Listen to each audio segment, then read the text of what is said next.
बांग्लादेश की जो former prime minister Sheikh Hasina जी, उनका तख्ता पलट कर दिया गया है और शेख हसीना जी अब भाग के इंडिया आ गई है। अब इंडिया से कहीं और भी जाने वाली है, शायद लंदन जाएंगी, अभी इसका कुछ पता नहीं है क्या होगा आगे। पर ये जो इंसिडेंट हुआ है, ऐसा लगता है कि इतिहास में ऐसा इंसिडेंट पहले भी हुआ है बांग्लादेश में ही, और वो शेख हसीना के पिताजी के साथ यानी कि शेख मुजीबुर रहमान के साथ हुआ है। बस डिफरेंस ये है कि इस बार शेख हसीना जी बच गई और उस समय बोंगो बंधु मुजीबुर रहमान जी नहीं बच पाए। तो ये जो दोनों इंसिडेंट की सिमिलैरिटीज़ जानने के लिए हमको थोड़ा इतिहास में जाना पड़ेगा। थोड़ा चलते हैं हम। 1947 में भारत आज़ाद हुआ और विभाजित भी हुआ। भारत के दो हिस्से हुए, एक तो भारत जहाँ पे हम आज रह रहे हैं, और एक बना पाकिस्तान। पाकिस्तान दो हिस्सों में बटा हुआ था, ईस्ट पाकिस्तान और वेस्ट पाकिस्तान।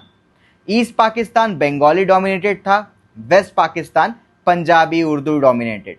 तो दोस्तों पाकिस्तान बना था, पाकिस्तान में भी इलेक्शन हो रहे थे, और क्या हुआ कि धीरे धीरे पाकिस्तान जब आगे बढ़ा तो वेस्ट और ईस्ट पाकिस्तान में कन्फ्लिक्ट तो चल ही रहे थे, पर हद तब हो गई जब 1970 में असेंबली इलेक्शन में ईस्ट पाकिस्तान के अवामी लीग को मिले 160 सीट, और जो वेस्ट पाकिस्तान में जो डोमिनेंट पार्टी थी पीपीपी, उनको मिले सिर्फ और सिर्फ 81 सीट।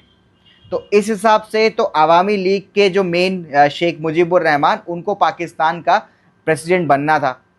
पर क्या किया, पीपीपी ने बोला कि नहीं, जो प्रेसिडेंट है वो तो वेस्ट पाकिस्तान से ही बनेगा, और शेख मुजीबुर रहमान को पकड़ के उन्होंने जेल में डाल दिया। इसके बाद बांग्लादेश में प्रोटेस्ट स्टार्ट हुआ और यहाँ से बांग्लादेश की आज़ादी की जर्नी स्टार्ट हो गई। शेख मुजीबुर रहमान छूटे, उन्होंने आंदोलन शुरू किया, पाकिस्तानी आर्मी ईस्ट पाकिस्तान गई, वहाँ पे अत्याचार किया, लोगों को मारा। फिर मुक्ति योद्धा ने अपना मोर्चा संभाला, वेस्ट पाकिस्तान के साथ युद्ध किया, इंडियन आर्मी ने मोर्चा संभाला और पाकिस्तानियों को खदेड़ा। बांग्लादेश की इस आज़ादी में बहुत बड़ा हाथ था शेख मुजीबुर रहमान का। शेख मुजीबुर रहमान ने ही वो पहला नारा दिया था कि आज से ये ईस्ट पाकिस्तान कहलाएगा बांग्लादेश, आज से हम लोग एक अलग देश है, हम लोग आज़ाद है। उन्होंने पूरे बांग्लादेश को जगाया, आज़ादी का बिगुल बजाया। 1971 में बांग्लादेश आज़ाद हुआ और पहले राष्ट्रपति बने शेख मुजीबुर रहमान। शेख मुजीबुर रहमान को फादर ऑफ द नेशन की भी उपाधि दी गई। पर दोस्तों उसके बाद 1972 से बांग्लादेश की हालत थोड़ी सी ख़राब होने लगी। बांग्लादेश में इकोनॉमिक कंडीशन बिगड़ने लगा, बांग्लादेश में राइट्स भी होने लगे, लोगों के पास जॉब्स भी नहीं थी, लोग परेशान होने लगे, आंदोलन होने लगा। और शेख मुजीबुर रहमान ने कॉन्स्टिट्यूशन में बदलाव करके अपने आप को और 5 साल के लिए राष्ट्रपति बना दिया, और कॉन्स्टिट्यूशन में बहुत सारे बदलाव किया, वन पार्टी रूल बना दिया बांग्लादेश को।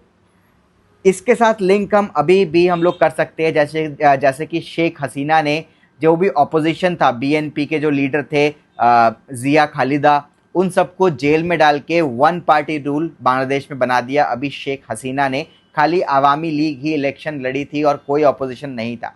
वैसे ही कुछ शेख मुजीबुर रहमान ने भी उस टाइम किया था, जिसकी वजह से लोग भड़के हुए थे। उस समय एक और एंगल था, एक तो पाकिस्तान चिढ़ा हुआ था, दूसरा अमेरिका भी ये नहीं चाहता था कि बांग्लादेश बने, क्योंकि अमेरिका उस समय पाकिस्तान का सपोर्टर था, रशिया इंडिया का सपोर्टर था।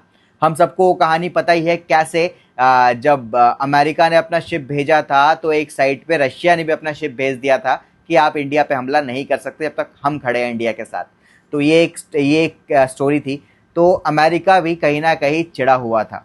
तो ये बोला जाता है कि CIA और पाकिस्तान ने मिलके बांग्लादेश में खुफिया तरीके से शेख मुजीबुर रहमान के खिलाफ एक आंदोलन उठाया, उनके विरोधियों को ताकतवर बनाया और उनको इतनी हिम्मत दी कि वो शेख मुजीबुर रहमान के खिलाफ बोल पाए, बात कर पाए। इसके साथ साथ जो बांग्लादेशी आर्मी थी, बांग्लादेशी आर्मी का जो आधा धड़ा था उसको शेख मुजीबुर रहमान के खिलाफ कर दिया था। फिर दोस्तों दिन आया 15 अगस्त 1975। 15 अगस्त 1975 में बहुत सारे आर्मी वाले शेख मुजीबुर रहमान के घर में घुसे। उस समय शेख मुजीबुर रहमान का पूरा परिवार सो रहा था। सोते सोते शेख मुजीबुर रहमान को आवाज़ आई, वो नीचे आए, देखे कि हथियार लेके कुछ आर्मी वाले खड़े हुए हैं। तो शेख मुजीबुर रहमान ने पूछा क्या हो गया, आप लोग ऐसे क्यों खड़े हो, हथियार लेके क्यों आए हो ऐसे। तभी एक और आर्मी वाला घुसा और उसने शेख मुजीबुर रहमान को गोलियों से छन्नी कर दिया। इसके बाद धीरे धीरे शेख मुजीबुर रहमान के पूरे परिवार को मारा गया, 17 लोगों को मारा गया, 17 परिवार वालों को मारा गया। शेख मुजीबुर रहमान के यहाँ तक कि एक 4 साल के बच्चे को भी मार दिया गया। अब इस इंसिडेंट के बाद खाली 2 ही व्यक्ति उनके परिवार में बचे थे। मुजीबुर रहमान की 2 बेटियां जो कि उस समय बांग्लादेश में नहीं थी, पढ़ने के लिए लंदन गई हुई थी। शेख मुजीबुर रहमान को मारने के बाद अगले प्रेसिडेंट बने जिनका नाम था मुश्ताक, और उन्होंने वहाँ पे पूरा प्रेसिडेंट रूल लागू कर दिया। ISI, CIA इन सब के साथ बहुत ज़्यादा वो लोग मिली भगत थी, पूरा सपोर्ट था। और 1975 के बाद से 1996 से पहले तक शेख मुजीबुर रहमान का नाम लेना ही मतलब कि एक बहुत साहस का काम होता था, क्योंकि शेख मुजीबुर रहमान का नाम नहीं लेने दिया जाता था। वहाँ पे बोलते थे जो भी शेख मुजीबुर रहमान का नाम लेगा, उनको प्रेस करेगा, उसको मार दिया जाएगा। उसके बाद 1996 में वापसी हुई आवामी लीग की, वापसी हुई शेख हसीना की। आवामी लीग इलेक्शन जीती, 96 में आवामी लीग इलेक्शन जीती और फिर से मुजीबुर रहमान वाला जो दौर था वो वापस आया। 2009 में शेख हसीना फिर से जीती, शेख हसीना का रूल चालू हुआ और 15 साल तक शेख हसीना ने रूल किया। पर दिक्कतें वही हुई, जैसे कि मुजीबुर रहमान ने जो गलतियां की थी, थोड़े डिक्टेटर से बन गए थे, शेख हसीना भी थोड़ी डिक्टेटर बन गई थी और फिर लोग भड़के। अब इसमें भी ये एंगल बोला जा सकता है कि शायद यहाँ भी CIA और पाकिस्तान के ISI का हाथ है दंगा भड़काने में। मैं नहीं कह रहा, ये रिपोर्ट हो सकती है, आ सकती है, जैसे कि 1975 के टाइम हुआ था। वैसे ही आंदोलन भड़काया गया, वैसे ही लोगों को उकसाया गया। और शेख हसीना जी की तो गलती थी ही थोड़ी बहुत कि वो डिक्टेटर बनती जा रही थी। लोगों को मौका मिला, ISI CIA को मौका मिला होगा कि वो लोग भड़का पाए। बस डिफरेंस ये रहा कि इस बार मिलिट्री ने अटैक नहीं किया, मिलिट्री ने पहले ही बोल दिया भाई निकल लो वरना लोग मार देंगे आपको।